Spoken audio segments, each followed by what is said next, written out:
Motorola বাজারে এবার তৈরি হয়ে নেমেছে, আর তার একটা উদাহরণ হচ্ছে মোটোরোলা এজ 50 ফিউশন। বিশ্বাস করা যায় 21,000-এর একটা স্মার্টফোনে বেশ কিছু প্রিমিয়াম ফ্ল্যাগশিপ লেভেলের ফিচার রয়েছে, যেমন এখানে সনির সেন্সর ব্যবহার করা হয়েছে, সাথে ওআইএস এর ফিচার রয়েছে, প্রিমিয়াম ভেগান লেদার ডিজাইন রয়েছে, IP68 এর মতো ফ্ল্যাগশিপ ফোনের ফিচার রয়েছে। মোটোরোলা যখন এত বড় কিছু দাবি করছে তখন এই ফোনটাকে টেস্ট করতেই হতো, আসল সত্যিটা তো জানতে হবে। তাহলে আর দেরি না করে এবার ফোনের বক্সটা ওপেন করে নিই। যাই হোক, মোটোরোলা কিন্তু এখন বেশ প্রিমিয়াম প্যাকেজিং বানাচ্ছে, ওই প্লাস্টিক ফ্রি প্যাকেজিং। আমরা যতক্ষণ ফোনের বক্সটা আনবক্স করছি ততক্ষণ আপনার লাইক আর সাবস্ক্রাইব করা হয়ে যাবে, করে রাখবেন এই ধরনের রিভিউ সবার আগে পাওয়ার জন্য। যাই হোক, বক্সের ভেতরে অবভিয়াসলি স্মার্টফোনটা তো থাকবেই, তার সঙ্গে আরও একটা এনভেলপ রয়েছে এবং তার ভেতরে ইউজার ম্যানুয়াল রয়েছে, একটা সিম ইজেক্টার পিন রয়েছে, আর একটা প্রিমিয়াম লুকিং হার্ড কেস দেওয়া হয়েছে। তার সঙ্গে 68 ওয়াটের ফাস্ট চার্জার রয়েছে, USB type C to type C cable রয়েছে ফোনটাকে চার্জ করার জন্য। প্রথমেই বাক্স থেকে ফোনটা বার করার পরে যে জিনিসটা আপনাকে চমকে দেবে সেটা হচ্ছে এর লুকস এবং ডিজাইন। কি সুন্দর দেখতে একটা স্মার্টফোন, তার উপরে পেছনের দিকে প্রিমিয়াম ভেগান লেদার ডিজাইন, আর পেছনে একটা টেক্সচার অ্যাড করা হয়েছে যেটা সত্যি হাতে প্রিমিয়াম ফিল দিচ্ছে।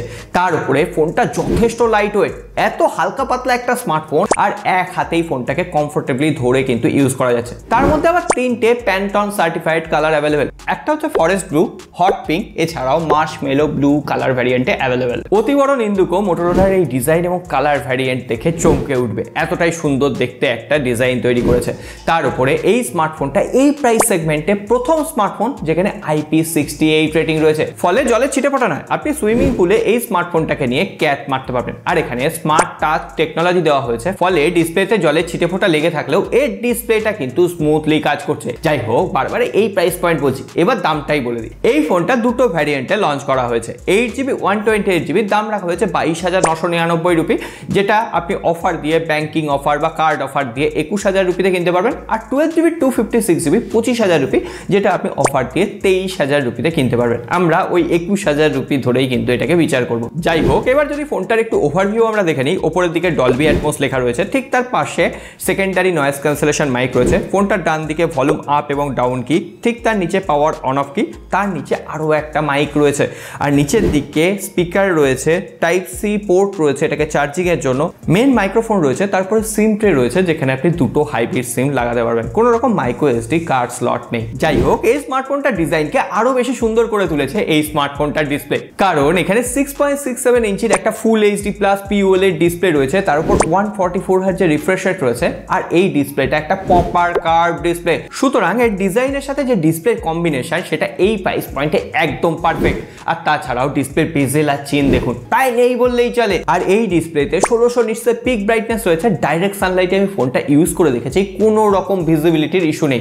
এছাড়াও এখানে প্রোটেকশন, মানে ডিসপ্লে প্রোটেকশনেও কর্নিং গরিলা গ্লাস 5 দেওয়া হয়েছে। আর এত কিছুর পর এখানে ইন ডিসপ্লে ফিঙ্গারপ্রিন্ট স্ক্যানার থাকবে না, সেটা কি করে হয়? ইন ডিসপ্লে ফিঙ্গারপ্রিন্ট স্ক্যানার যেটা যথেষ্ট ফাস্ট এবং অ্যাকুরেট কাজ করছে। আমরা বিভিন্ন ধরনের ইউটিউব ভিডিও দেখলাম, নেটফ্লিক্স, অ্যামাজন প্রাইম চালিয়েও দেখলাম, কালার যথেষ্ট পাঞ্চি দিচ্ছিল, এমনকি কোনো রকম ভিউইং অ্যাঙ্গেলে ইস্যু নেই। আর ইউটিউবে 4K ভিডিও একদম স্মুথলি হ্যান্ডেল করে দিতে পারে। তবে হ্যাঁ, ইউটিউবে 4K HDR এর সাপোর্ট নেই ঠিকই, কিন্তু এর যে ডুয়েল স্টিরিও স্পিকার সেটা এর মাল্টিমিডিয়া এক্সপিরিয়েন্সকে অনেক বেশি এনহ্যান্স করছে, যেটা আউটপুট, ট্রিবল, বাস এবং ইনস্ট্রুমেন্টাল যে ব্যাকগ্রাউন্ড সেপারেশন যথেষ্ট ভালোভাবে মেনটেন করতে পারছে। মাল্টিমিডিয়া এক্সপিরিয়েন্স আপনি এই ফোনটা থেকে চুটিয়ে নিতে পারবেন, এর থেকে নতুন করে কিছু বলার নেই। এবারে যদি ফোনটার পারফরমেন্স নিয়ে কথা বলি, এখানে কোয়ালকম স্ন্যাপড্রাগন 7S Gen 2 এর মতো অপটিমাইজ প্রসেসর ব্যবহার করা হয়েছে, সাথে UFS 2.2 storage type, DDR4X RAM। আমরা যখন AnTuTu চেক করলাম প্রায় 5,65,000-এর আশেপাশে স্কোর দিল।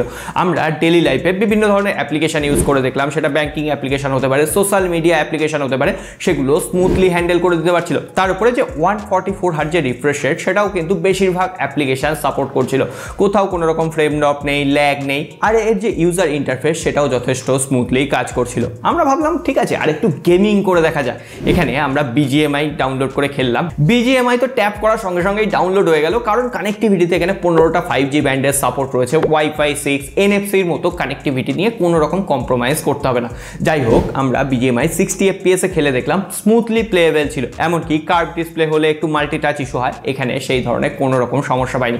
এমনকি এখন গরম গরমকাল তার মধ্যেও ফোনটা কিন্তু যথেষ্ট মাথা ঠান্ডা রাখতে পারছে। তো সেক্ষেত্রে ওয়েল অপটিমাইজ একটা গেমিং পারফরমেন্স আপনি এখান থেকে পেয়ে যাবেন। আর এই স্মার্টফোনটাকে স্মুথ বানাচ্ছে এই স্মার্টফোনটা ইউআই বা user interface. Out of the box Android 14 রয়েছে, কিন্তু এখন মোটোরোলা স্মার্টফোনে হ্যালো ইউআই ব্যবহার করছে, যেখানে কোনো রকম প্রি ইনস্টলড অ্যাপ্লিকেশন নেই, আনওয়ান্টেড নোটিফিকেশন নেই, একদম ক্লিন একটা ইউআই। তার উপরে মোটোরোলা বেশ কিছু প্রয়োজনীয় ফিচার এখানে ইনক্লুড করেছে, যেমন মোটোরোলার বিভিন্ন ধরনের জেস্চার রয়েছে, দেখেছেন তো। তার উপরে মোটো সিকিউর, যেখানে আপনি সিকিউর ফোল্ডারের অপশন পাবেন, আলাদা ডুয়েল অ্যাপ্লিকেশন সেখানে ইউজ করতে পারবেন। সেই যে স্পেসটা সেটা একদম সেপারেটেড থাকবে, কেউ আপনার গুপ্ত জিনিস খুঁজে পাবে না। এর সঙ্গে ফ্যামিলি স্পেস, গেমিং মোড, এই সমস্ত কিছু দিয়ে দেওয়া হয়েছে। স্মার্ট কানেক্টের মতো ফিচার রয়েছে।